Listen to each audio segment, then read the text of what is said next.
Come with us on a journey into the unknown, the unexplained, and the unbelievable. We will test your senses and challenge your beliefs. A world where science and religion clash. Or do they? You will meet real people and hear real stories, but you will not believe. You will witness strange sights and hear strange sounds, but you will not believe. This is the New England Ghost Project. Welcome to the nightmare. Hello everyone, welcome to Ghost Chronicles Next Generation. I'm your host, the blonde bombshell, Anne Kerrigan. Ron can't be with us tonight, unfortunately, but he'll be back next time. However, we have a special show today featuring the ghosts of Spirit Quest Past. From 2019, Ken DeCosta from Rise Up Paranormal discussing urban legends, ghost myths, and debunking, followed by Jason Robito from Spirit Quest 2014 with a presentation on Ouija Boards. And in between these two intriguing presentations, we'll hear from the teller of curious tales. So sit back, relax, and enjoy the show. Good afternoon, everybody. My name is Ken DeCosta. I am with a group called Rise Up Paranormal. We're based in Rhode Island. Personally, I have been doing this stuff for about 45 years now. Now, hold on to your hats. We started doing this before there were cell phones, the internet, and Facebook. I know. These were medieval times back then. But somehow we got through it. I think we probably did more as kids doing this to scare ourselves than anything that happened out there. Today, I want to exercise my right, if you read your flyers, as a disclaimer. Speakers and topics are subject to change. That would be me today. Now, originally, I was going to come in here and do something on first responders, but since I committed to this, there have been 87 shows on cable TV about paranormal 911, paranormal emergency, haunted hospitals, and I think we've all had enough of that. They've told the stories, there aren't any more. Thank you for coming today.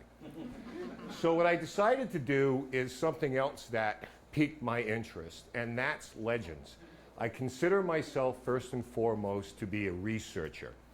I am not a ghost hunter. I absolutely hate that title. It's a Hollywood creation. I am a paranormal investigator. It just sounds cooler, right? You know. Now, I assume that a lot of people in here follow up and do the same thing, have investigated places, look into this, and that's your interest in it.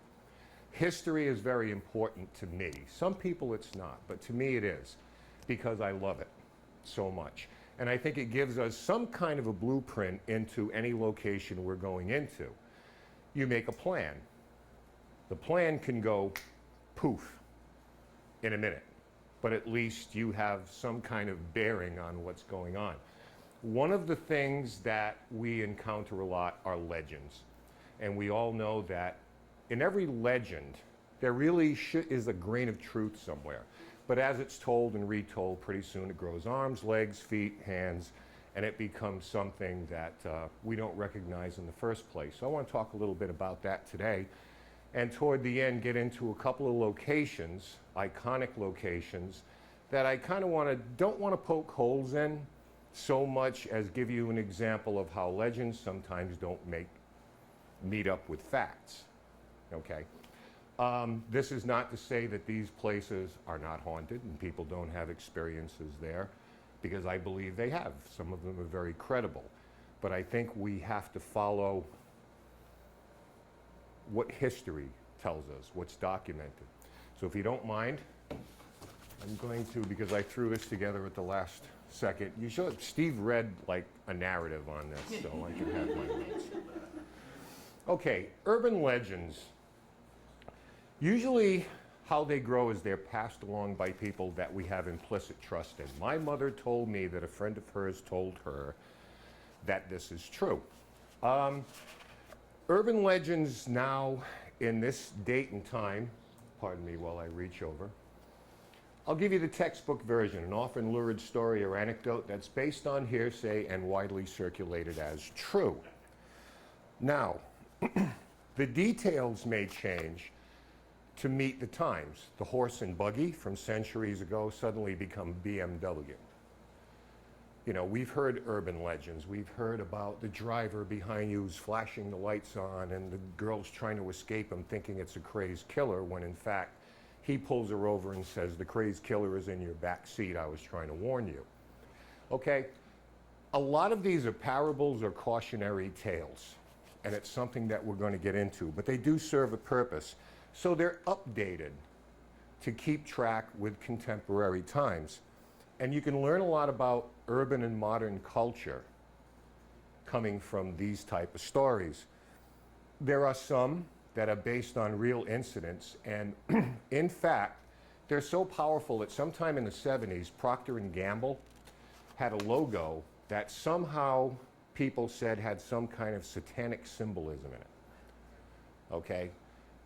And it was so powerful that, worried about their bottom line, they actually changed their logo because the story started to circulate so much and people started, you know, with protest signs and, you know, Satan, you know. So if you bought Procter & Gamble soap, good luck with you. A lot of times we live in a very dangerous, capricious world, and this reminds us of how fragile life is and how dangerous it can be, and it also stops us from maybe doing some things that we shouldn't be doing. It's the basis of an urban legend. Some examples of how these are spread. Okay, word of mouth, they're passed down. Usually the original legend resembles nothing like what's being told after decades. But right now, I guess social media and the internet stick out. Now, if you go to YouTube, you can learn how to change the brakes on your car, and a few clicks later, you're into some type of creepypasta. Is anybody familiar with that term? Creepypastas are stories that are told by readers that are submitted that is ostensibly something happened to them or somebody that they knew. And one is more grisly and grotesque than the next. Reddit is another, suddenly, a source of these things because you can learn how to make a chocolate cake, and a few clicks later, there's an axe-wielding maniac in your hometown. So these are all passed along. And in an age of social media, we're bombarded with them, and so are our children. Okay, about 1968, the term started appearing, urban legends. And in 1981, a man named John Harold Brumvold, he was a professor of English at the University of Utah, published a book called Vanishing Hitchhikers and Other Urban Legends. Okay, and he wrote a series of them.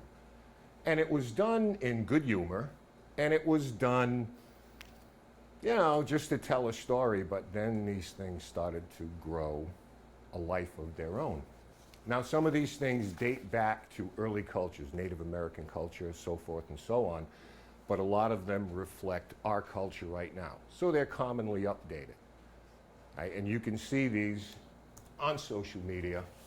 Refute them at your own risk, which is what I'm trying to do today. Don't hate me on this. Because obviously, if you start questioning Ouija boards and table tipping and different stories related to them, they will come for you. And they will come for you hard because, yes, but I had an experience of a Ouija board. You can't tell me. And again, my purpose is not to say these things have not happened. It just means that we need to step outside ourselves a little bit and take a look at the origins of these things before we jump into them with both feet. Okay, so here's some examples. Every state in the Union, from Resurrection Mary to the red-headed hitchhiker of Route 44, has their story of the vanishing hitchhiker. I'm not going to run all these down. But Crybaby Bridge, there's usually a mother who for some reason throws her infant over the side that drowns, and people go over the bridge now, hear the infant crying. It could be because she was pregnant out of wedlock and was ashamed, whatever the story may be. The hook man, of course, we know the hook man on the date, and then they get home, the couple gets home, and there's a hook hanging on the door, etc. and so forth. Spook lights, vampires, from where Andrew and I are from, and Keith, Rhode Island vampires. Hello. Sarah, Mercy, and Nellie. We're on a first name basis. Bloody Mary. You all know Bloody Mary. You know, usually at any pajama party with young teens, this is a must. Spin the bottle, Bloody Mary. It's got to be done. It's the law. So you'll see Slender Man down in the corner there. Now, Slender Man originated by a couple of guys who decided to take inanimate objects like tables and chairs, Photoshop them digitally into these spindly arm things. Suddenly, Slender Man becomes an entity. Okay? So serious that not very long ago, a couple of young ladies, early teens, actually murdered a classmate of theirs. And when they were asked, it's like, well, we were paying homage to Slender Man. So I'm not here to sound alarms, but these things kind of tend to take on a life of their own. One wonders, and I have, if somehow we create what's called a tulpa, where in our collective consciousness we can focus so much on an entity that may or may not be real that we actually bring it into our physical reality, whether it's psychologically or as an object or a physical person. Mothman. I like Mothman. My buddy. Okay, monsters and boogeymen. Moralistic and cautionary tales. Urban legends do serve a purpose. They keep people in line. They stop you from doing things or trying things that you might do that maybe you shouldn't. Okay, how many people here have ever been told by someone, usually your mom, do not go into the woods, there's a monster out there? Thank you, thank you.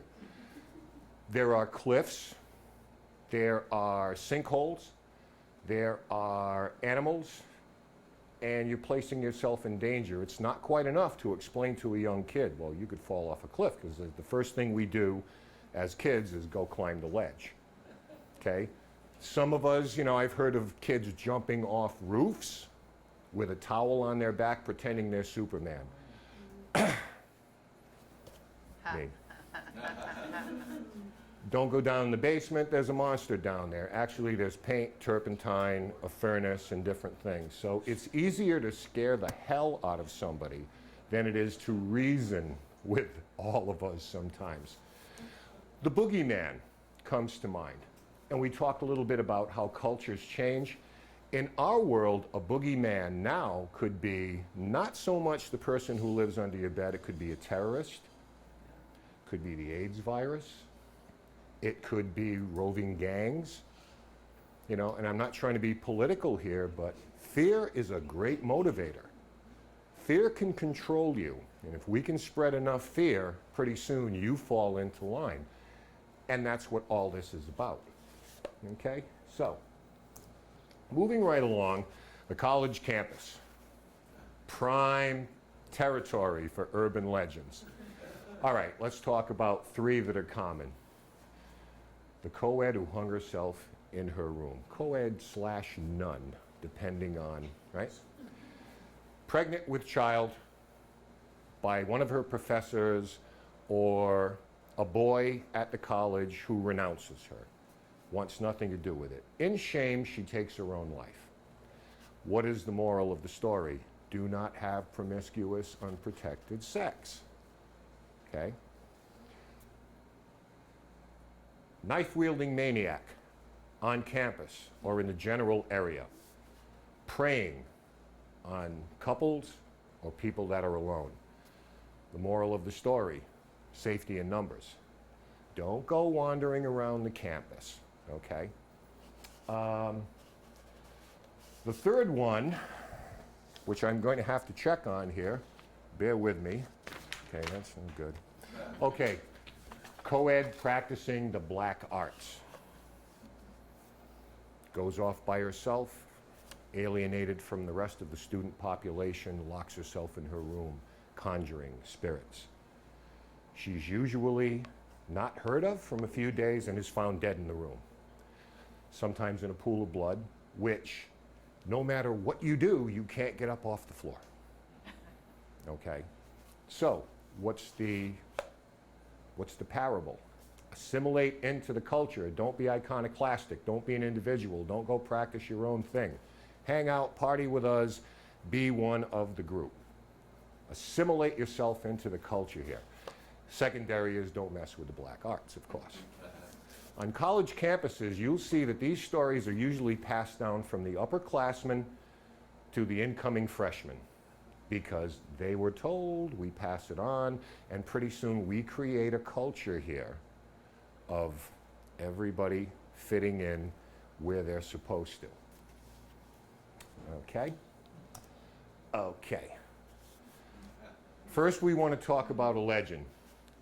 This guy has been on television and in our consciousness for well over a century. The Jersey Devil. Here's the story. A woman named Deborah Leeds, called Mother Leeds, gave birth to 12 children. In her 13th pregnancy, for some reason, this woman is reported to say, oh, let this one be a devil, just to break it up a little bit. Okay? Why a mother would say that is not important to the story. Don't ask questions.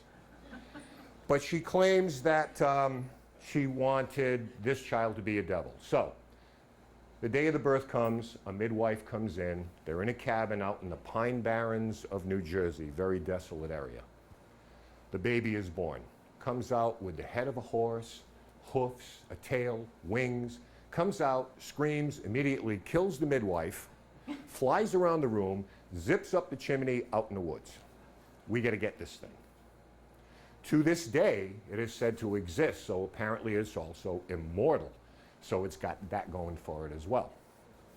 Now, there are reports of children being killed by this creature, and there are reports of an exorcism, except the problem with an exorcism is that the Pine Barrens were settled by Quakers who don't do exorcisms. They don't believe in it. Okay, but yet the story goes on. So I want to give you the origins of the Jersey Devil. Now you might recognize the guy on the right. That's Benjamin Franklin. Kite, key, electricity, yeah, that guy. The guy on the left, you might not. His name is Daniel Leeds. He arrived from England to Burlington, New Jersey in 1677. Okay, he was also a Quaker. Now, he settled into Great Egg, New Jersey, which became known as Leeds Point, which is where that's ground zero for the Jersey Devil. All right, so he also had another interest in writing, so he started creating an almanac called the Leeds Almanac. And in this, he started talking about magic and astrology and angels and the devil and all these things that the Quakers wanted no part of. In fact, what happened was he was called to the next Quaker meeting with the intention of apologizing, which he did, and says, okay, I will back off a little bit. I understand your point, and maybe we can reach a compromise. But a decision was already made at that meeting, so they gathered up every copy of his almanac and burned it and destroyed it.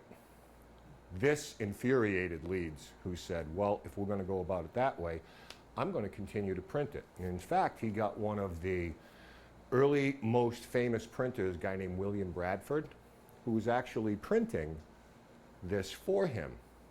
So he decided, no, I'm going through with this. And it became somewhat lucrative. Eventually, one thing that's also important, he was a Crown supporter. He was not part of the revolution. He was very much pro-king, pro-Britain. And eventually, he turns the business over to his son, Titan Leeds. Titan takes possession of the printing and writing, and on the masthead, he decides to put the Leeds family seal. Now, you'll notice there are 3 sort of wing-like creatures there. These are called wyverns. Okay, and if you look at them, they do resemble what people describe as the Jersey Devil. Okay. Now, in 1732, Benjamin Franklin, he was kind of like Edison. It's like, that's a really good idea. I think I'm going to steal that. Okay, so he comes along and sees a lucrative business and decides, I'm getting into the almanac business, and starts writing about astrology and magic and science and astronomy and all of these things. But he goes one step further.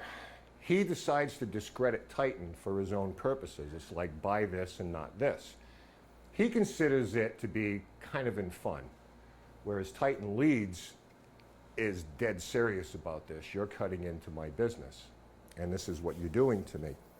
So, in that humorous vein, Franklin starts writing about astrology and predicts on October 17th of 1733, Titan Leeds will die. Just made it up. Threw it out there, which did not make Titan Leeds very happy. And in fact, he went a bit further. These are some of the things that Franklin wrote about Leeds.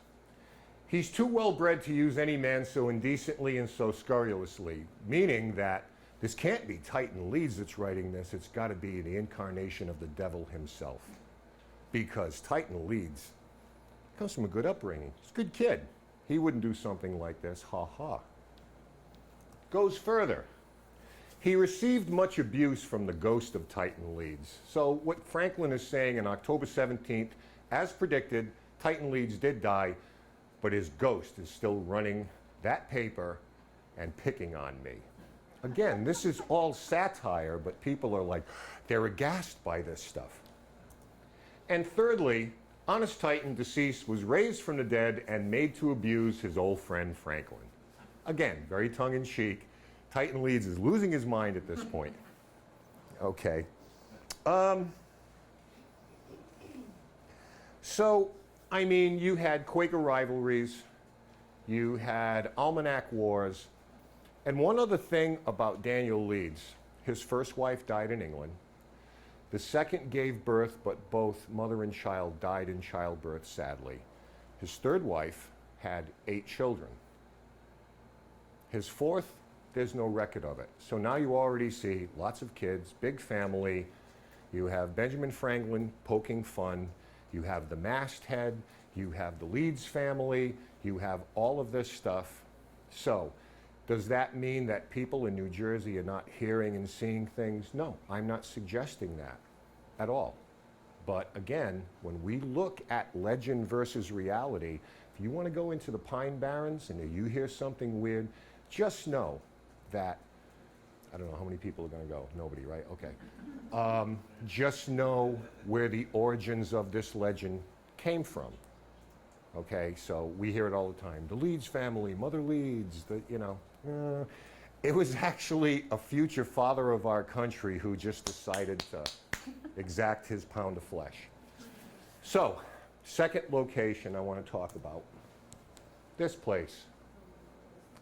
Another iconic American haunted location. Okay. The Myrtles Plantation, St. Francisville, Louisiana. Some background, if you please. You've probably heard this before. Bear with me.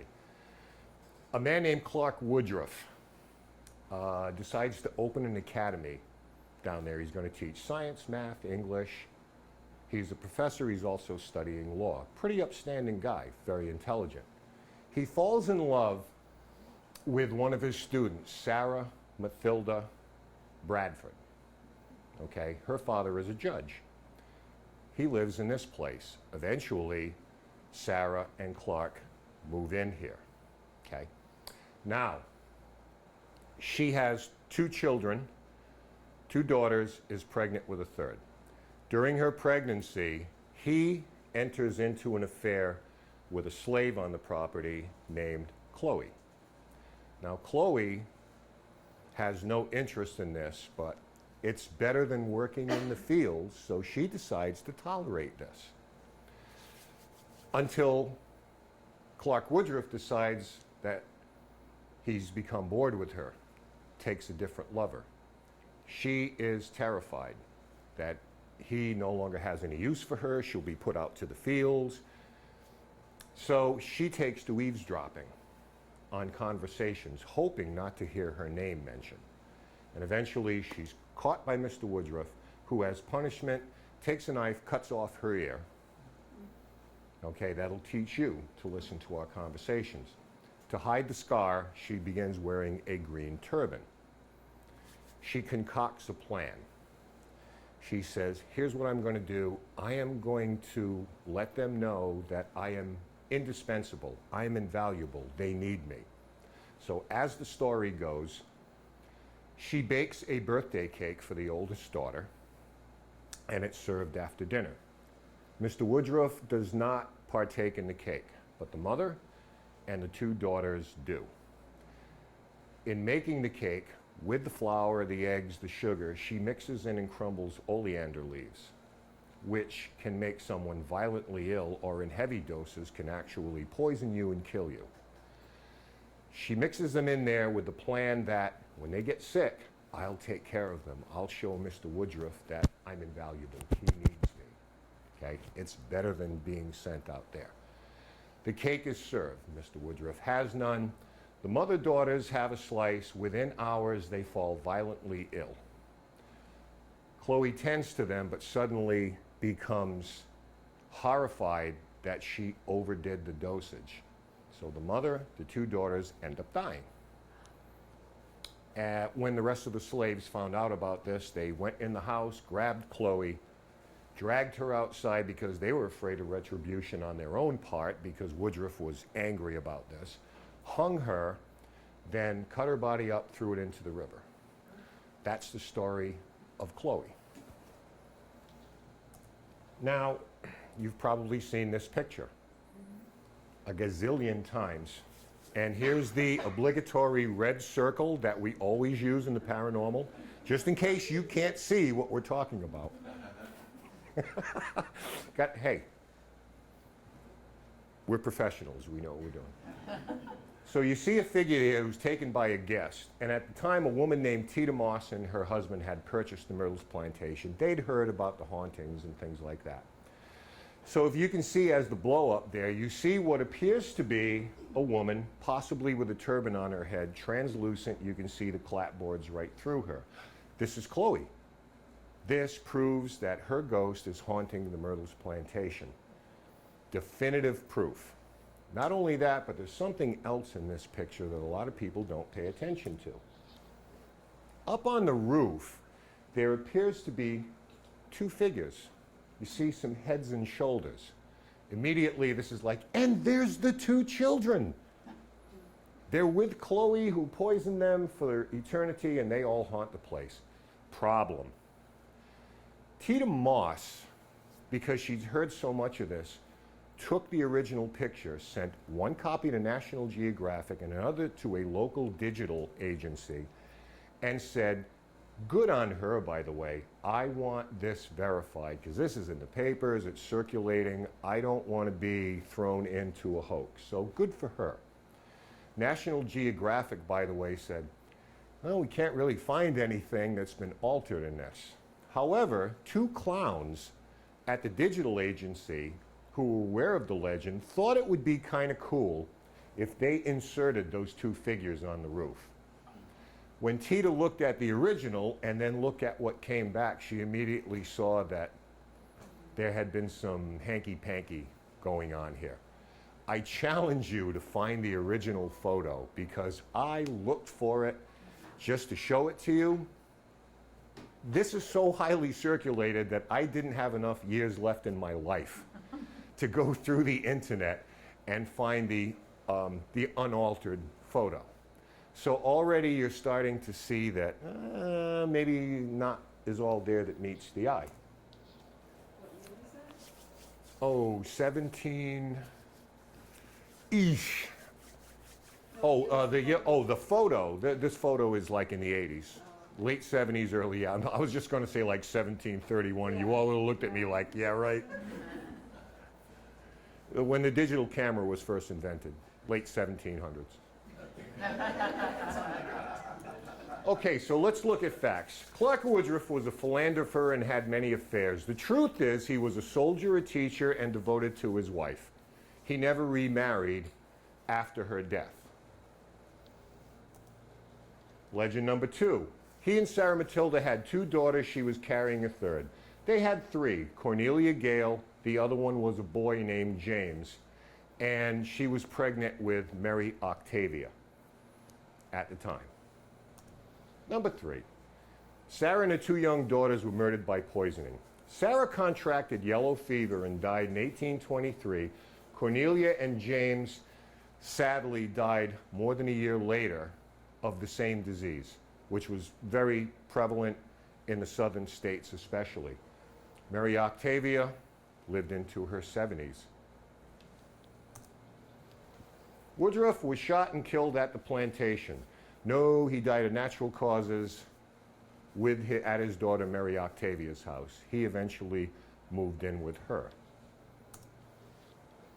Chloe, or Cleo in some versions, was a house slave for the Woodruffs. There is no record of anyone named Chloe or Cleo that ever stayed at that plantation, and this is from the records in St. Francisville, Louisiana. At the time, in the 1800s already, we were starting to push into census areas. Now, you could list maybe 100 years, I had 17 slaves. Good enough for me. But then we got to the point, if you were living in the home and serving as a domestic, you would have to be listed as people who are occupying the dwelling. And what's the big deal? It wasn't like I want to hide my slaves. Everybody had slaves. You just put, well, you know, there's Chloe, there's Ted and Biff or whoever.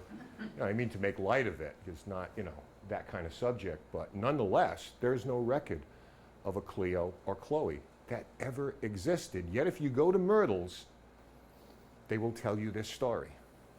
If you watch Ghost Hunters or Ghost Adventures or Ghost on the Road or whatever, they will tell you the story of Chloe to this day, okay? I've actually looked into this. I actually did. I said, yeah, we'll see. They almost expected it down there. It's like, no, you're like, ooh, you're the first one who's ever asked, but we don't have a record of it. There were at least 10 murders on the property. No, there was one murder. A man named William Winter, who, get this story, is teaching Sunday school in the house. Now, he was a subsequent owner. You know, the Woodruffs, they're pretty much out of the picture. He's teaching Sunday school. He hears a voice outside calling his name. Interrupts his class, walks outside, and an unknown assailant, for whatever reason, we don't know, still a cold case, unsolved, shoots him on the porch where he dies. Okay, the only murder. Clark Woodruff was never murdered on the property, but there was one, not 10, one, poor Mr. Winter. Now, the other part about this story, Mr. Winter's story, that you'll hear from them is that he staggered in the house, tried to make it up the stairs, God only knows why, died on the 17th stair. To this day, footsteps are heard coming into the house, climbing the stairs. When they get to the 17th stair, they stop. Depending on what version, there's also blood there, again, like the co-ed, that no matter how hard they scrub, you can't get it out. Okay, so Jersey Devil, Myrtle's Plantation, not picking on them, because believe me, there are thousands of these stories out there that just got repeated. They're on television, they're in the media, they're in our public conscious, and this is what we go with. Okay, this is not to say the Myrtle's Plantation is not haunted. Okay, there's been some credible evidence to suggest that something is there. There's a lot of trauma, there's slavery, a lot of things going on there. Perhaps Mr. Winter himself still haunts the place. So no, it's not to, you know, burst anybody's bubble or to call anybody a liar, although you have define liar to me. If you know better, see, that's something different. But I understand, it's a business, and they're like that all over the country. Okay, they really are. But we, as investigators, whoever does this stuff, we know that you have to follow the story. I'm not, if I ever have the pleasure of going there, I'm not going to waste a lot of time on Chloe, asking Chloe to say something to me or something like that. I'm going to move past that into maybe a smaller, more focused area on what is actually happening there. Because we have a tendency to do that in the paranormal. We embrace everything. You can't discount everything. But once you learn better, you have to put that aside and let's get to the heart of the matter. Not the 100 things that may be explainable otherwise, but those 1 or 2 things that are just kind of like, I got nothing for you. And that's what we got to focus on, okay? I did better than Steve. I brought this in even quicker. Listen, thank you. I, the teller of curious tales, open my book once again and bring you strange and unusual stories, true stories, stranger than any fiction ever written. Listen. The most fantastic of all strange beliefs is one that is still prevalent all over Europe. The belief in werewolves. A werewolf is a man or woman who can change into a wolf at will whenever the lust to kill comes upon them, and while in this animal form, preys upon both man and his domestic beasts. Millions of people subscribe to this belief, and their faith has been bolstered by the thousands of convicted and self-confessed werewolves. The scientists call such people lycanthropists. In the 16th century, incredible stories of strange monsters inhabiting the deep forests around Bescanon in France seeped into the outside world. According to these tales, packs of wolves as big as horses were killing the stray cattle, and even those humans who dared enter the forest alone and unarmed. All manner of people declared they had seen these beasts. Cattle were not allowed to graze unwatched. Children dared not leave the environs of the village for the fear of being caught by these ravenous brutes.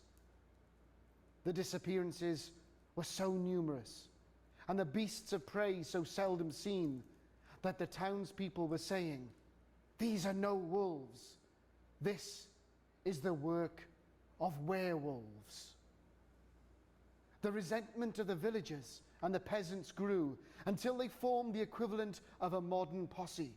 With sticks, staves, and scythes, they set out to hunt these mythical animals. After 3 days of intensive search, they returned to Bescanon with 3 hairy beasts that vaguely resembled men. Wild and vicious, they fought like animals. They were taken to Dijon and thrown into the castle dungeon. After being starved into submission, they were dragged before the magistrate. Since they spoke only in a strange language which no one could understand, they could be questioned only by signs. According to the ancient records, the result of this questioning amounted to the following. The prisoners admitted being in league with the devil, who had given them wolves for wives. One admitted to killing a small boy he had captured, tearing him to pieces and eating him. The other 2 admitted to murdering at least 5 children. Who were these 3? What were they? Is it possible that they were the remnants of some prehistoric race of man who managed somehow to survive in the deep forests? Or were they what they claimed to be? Werewolves. The gong strikes. My time is up. The teller of curious tales has closed his book. Join me on my next visit, when I'll bring you other stories, curious tales, strange beliefs. Until then, sleep tight. I think it was like 87. We were spending the weekend at my aunt's house, and being little kids, me and my sister, she said, let's go to the store and buy a game. And this isn't going where you think it is. We went to the store, we went to the game section. It was Candyland, Monopoly. So my aunt said, oh, I wonder if they have any, hi, welcome. I wonder if they have any Ouija boards. And I never heard of the word. It sounded like something like a squeegee. I thought it was something you clean your laundry or your windows. What's a Ouija board? She goes, oh, it's supposed to be this thing that you talk to ghosts. And back then, I was a little sci-fi freak. I love horror movies. What? Talk to ghosts? What are you talking about? So we looked, and they didn't have any. We were at Caldor. I remember Caldor. She didn't have a Ouija board. Now, back then, there was no internet, so it was really hard for me to, find out what the heck is a Ouija board.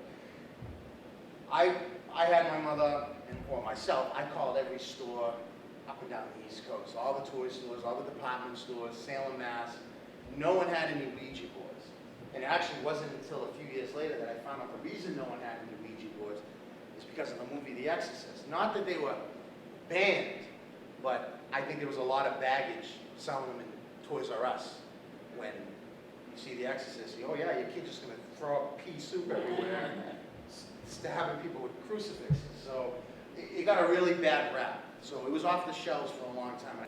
Maybe about 4 or 5 years after that, I remember I was in Bradley's, and it was right around Christmas time, and I went down to the toy section, and I remember I saw this box right here. And I'm thinking W-E-E-J-A. I'm like, what is that, a French cookie tray? I thought it was in the wrong area. And I picked it up, and I'm like, what is this? And when I turned it around, and I saw all the letters. I had a nutty buddy in the middle of Bradley's. I ended up getting it, and I remember inviting all the kids in my neighborhood, let's use the Ouija board. And a lot of people had no idea, never used one before. And we had a lot of, I used it a lot of times by myself, and I'm not about to say that, oh, because I used it by myself, all these horrible things happened, but things did happen. And I attribute that to being, I think I was 13 years old at the time, and that's part of one of the phenomena with the Ouija boards. A lot of people are going, well, how do they work? Is it ghosts? Is it psychic? Is it little motus, sensitive involuntary muscles in your fingertips that move it? It's all of the above. And in order of what the most common occurrences are, I think usually when people use a Ouija board, most of the time it's under frivolous circumstances, a party, people having fun. Unfortunately, sometimes there's alcohol involved. And people, slumber parties, mostly I think teenage girls use it more than teenage boys. And, it's usually, they bring them out, oh, does this one like me, and things like that. Secondary, if you have two people using it, they're more apt to fool around. Kids usually like to joke around. The larger the crowd, the more tomfoolery that goes on. In situations like that, I think it can be the involuntary muscle movements where, like breathing. You don't know you're breathing. You don't think about your heart beating. But it happens. And in your fingertips, there's very little muscles that actually move it along. And usually you can tell that that's what's happening is it's gibberish. You say hello, and it goes to V-D-A, okay. No rhyme, no reason. Then there's a third way it happens. Now, and this is what I thought might have been happening with us. Usually when kids hit puberty, if they're psychic, and if they have any stuff like that, it kicks in. Usually it manifests. Sometimes they may not pay attention to it. When someone is going through puberty and their body's changing as well as their mental state, those psychic abilities can kind of froth. They can just bubble up a little bit. Strange things can happen, such as using the board and the planchette flying off the board, or getting answers to questions right. Now we're going to get into the last area where people become afraid of Ouija boards, and that's the spirit communication aspect of it, which I think is the least most thing that happens. You know, people use Ouija boards. There's a lot of things that happen that have nothing to do with spirits. People fooling around at a party. They may know something about someone. They push it to say something to scare that person. How do they know? Well, you know, what people. But I do believe, and this is where caution really has to come into play, that if you do go into a hot spot, such as haunted house, haunted home, you can initiate spirit contact. Now, is this the best form of spirit contact? No. There's far more better ways, mediums, psychics, getting information for you. There are definitely some, I do believe, you may or may not believe it, there are definitely stories that do exist where the Ouija board wreaked havoc on people, and only to find out through calling paranormal investigators and that there was something in that house. Perhaps someone died, a murder, bones in the basement. I mean, we've all heard the stories. In those situations, the Ouija board can kind of be like, as an example I like to use, back in the mid-'80s, kind of when technology was starting to take off, microprocessors started to have a big boom. I remember there was this product that used to be able to buy it like BJ's or Kmart, and what it was an emergency CB radio. And you put it in a cigarette lighter, so if you break down, so you go, hello, I'm broken down. And on the cover of the box, I remember they had a fairly attractive woman, with her leg out the car door, calling for help, and there's a big 18-wheeler coming behind her. That's a horrifying scenario. I mean, hi, I need help. Well, who's going to show up? And that's kind of what can happen with a Ouija board sometimes. If you're in an area that there's something residual there, we all know hauntings. They're non-interactive. They're a recorded thing that an imprint in the home and the walls. I'm not saying a haunting can communicate with you through a Ouija board, but a poltergeist could. Or some kind of residual energy. Perhaps there was a murder in the home, or there was a bad divorce and something was left behind. People can pick up on that. So, you need to use caution. And what kind of caution should you use is, first and foremost, please, don't start drinking at a party and start using a Ouija board, because you don't know how it's going to affect someone. You don't know, and I've heard so many, I use the term loosely, horror stories about situations like that. It's not a good idea. The best way to use a Ouija board, and you can get answers from the spirit world. I really, truly believe you can. I'm not saying you're going to give you the lottery numbers, because I wouldn't be here if that was the case. But I think you can get insight. Now, is a Ouija board a good choice to contact a loved one? Maybe, but who's to say it's your loved one coming through? And only you would know that people would say, well, I'll ask it questions that only my aunt, whoever would know. There are forces out there that I do believe exist that may know those things, whether they learn it from you. Now, how do you know you're having a bad experience? How do you know you're talking to something? I'm not going to use the word evil because that's broad-based. You can feel it. You can feel that feeling that something's not right here. That spookiness starts to come in. You start to feel scared in your own home or scared in your own familiar surroundings. My recommendation is to stop immediately. Now, you can go on the internet and you can find, people will tell you all kinds of things you need to do to clear out the board. Rub the thing over goodbye, jump around 3 times and whip a chicken around your head. I mean, that's the thing with the internet. Everyone with a crazy idea can get it out to the masses, and unfortunately people pick up on it. I've never had anything happen because I didn't end the session, take the planchette and go, goodbye, to accentuate that, or to overstress that. Yeah, I'm saying goodbye to you now. But the thing to do is to show, if you're using a board and you feel that it's starting to get weird and you start to feel that creepy feeling that's hard to put into words, but I think you all know what I'm talking about. Just that ominous feeling that, you walk into a home sometimes or an old place and it's almost a smell, almost a deja vu type of weird feeling. Like something's not right here. Yeah, that would be a good sign to stop. Because if it was your dear aunt, I don't think she'd be wanting you to be feeling those things. Now, does that mean it's an evil spirit? No, it could be like a stranger in your house. If you're sitting there watching TV and some guy comes walking in, goes in your refrigerator, grabs something to drink, you could be, what the hell? Who are you? It's the same. He may not not be in there to hurt you. You just made me thirsty and crazy. And the door is open. You know? I mean, you don't know who's going to come through. And that's the thing I like to caution people the most with this. When you're using a Ouija board, you are opening that proverbial door. You are inviting something in. Just like opening up your window, hey, anyone want to come in? You know, you don't want to do things like that. You can, but you probably shouldn't. So, that would be my advice that if you ever want to start. Now, I'm not trying to discourage it. Actually, yes, use one. Absolutely. If you're curious about it, satisfy that curiosity. Don't go into it afraid. Don't bring to it feelings of, okay, before we put our fingers on this, we got to be aware there are bad things out there. You don't have to. You're going to attract it to you. Just use it with someone that you trust, with a close friend, a spouse, a sibling, or a relative. Now, I used to do some of these events, and I remember what would happen is we'd bring the boards out, and we'd pick random people out of the audience. You know, there'd be a couple sitting there, and we'd say, okay, that gentleman with that woman over there, and this woman over here with that lady over here, and it never worked.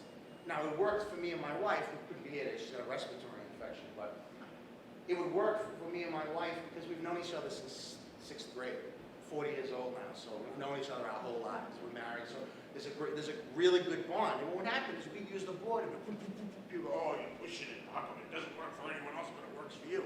And it's hard to explain to people. That's because there's a trust between us, something you can't explain, but there's a connection between us. So if you do decide to use a Ouija board, make sure you use it with someone that you trust, because if some kind of a message comes up that's kind of embarrassing, and that brings me to how do you get rid of a Ouija board? That's probably, you know, I've heard that through the years. Now, from what my wife, she's a witch, she's always told me that salt neutralizes energy, whether it's negative energy. And I remember reading a book, it was by Stoker Hunt, it's called Ouija, the Most Dangerous Game, back in the late 80s.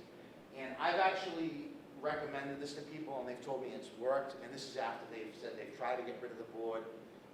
I mean, I've heard a lot of stories of people trying to get rid of Ouija boards, and you would think, why don't you just go, you know, and throw it away, be done with it, or burn it. Now, I've heard of people burning the boards, and I've never heard of anything good coming of that.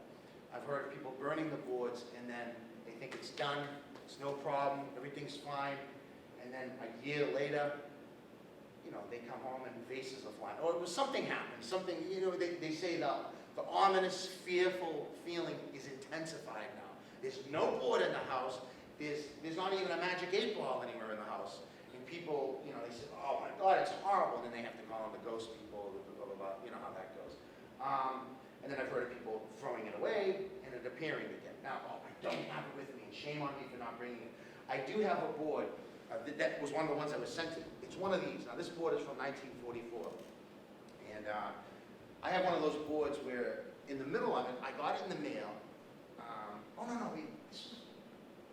Bob gave me that one. There was a board, and over the course of 50, 60 years, the board was put in the rafters of a barn. And the reason it was put there, there was two girls, two sisters, where one of them was, had some mental issues. And she used the board a lot. And whatever happened, the board was a conduit to her spiraling out of control, and she ended up in an institution. She had a lot of underlying issues. It wasn't the board that did it, but the board definitely pushed her along in that area. So the way it was told to me was the family,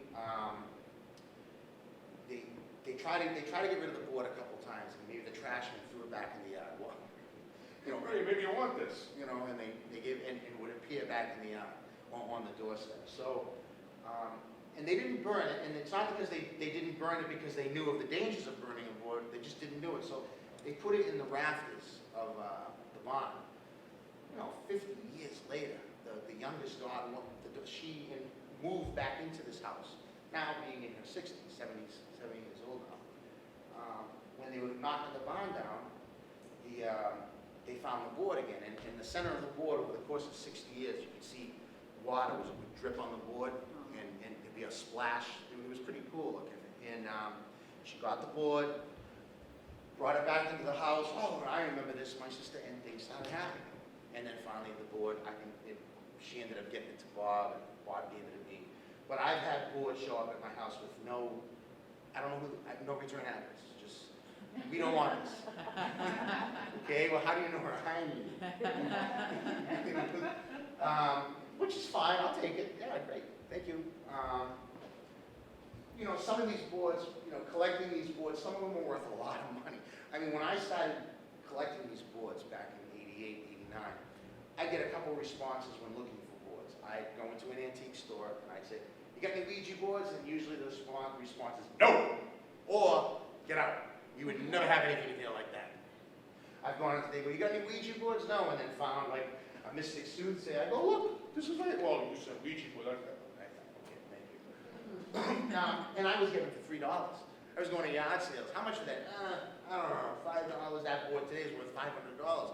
Because of, and I think, I mean, and everyone notices this now, and maybe it's the reality TV, maybe it's the cable, whatever, but the spiritualism is definitely big. I mean, it's a big surge now. I mean, I went to Salem, Mass last week, and there were Ouija boards everywhere. Hand-carved ones, painted ones, ones made of slate, ones made out of the trunk of a tree. And I remember back then calling like Laurie Cabot's, the witch store down there, and asking if they have any Ouija. No, we don't sell things like that.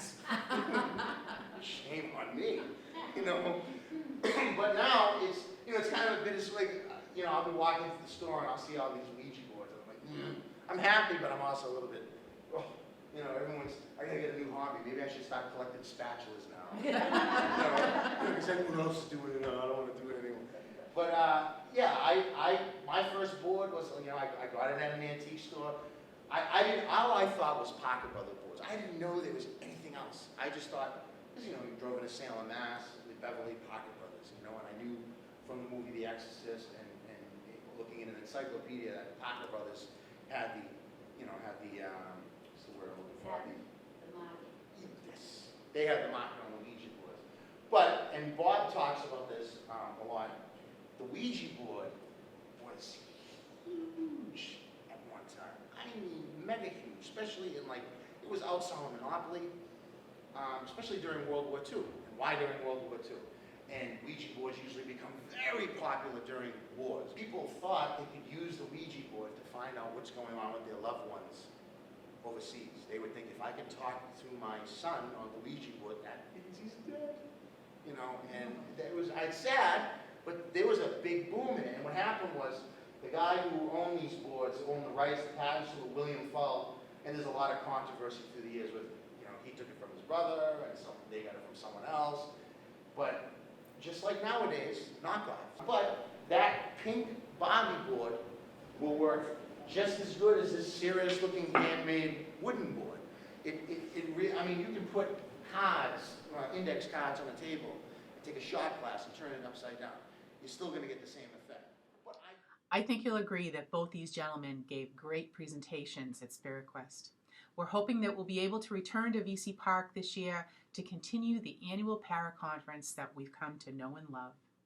In the meantime, everybody stay healthy, and we'll see you again next time on Ghost Chronicles Next Generation.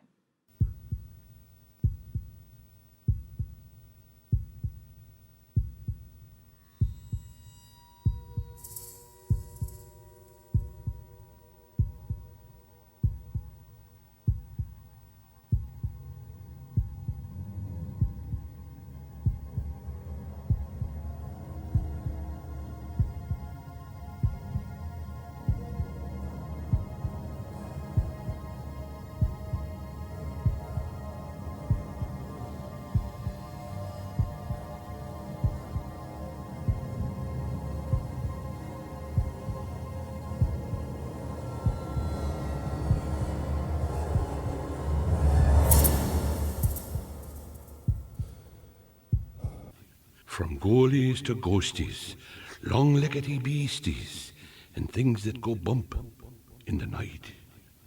Deliver us, good Lord.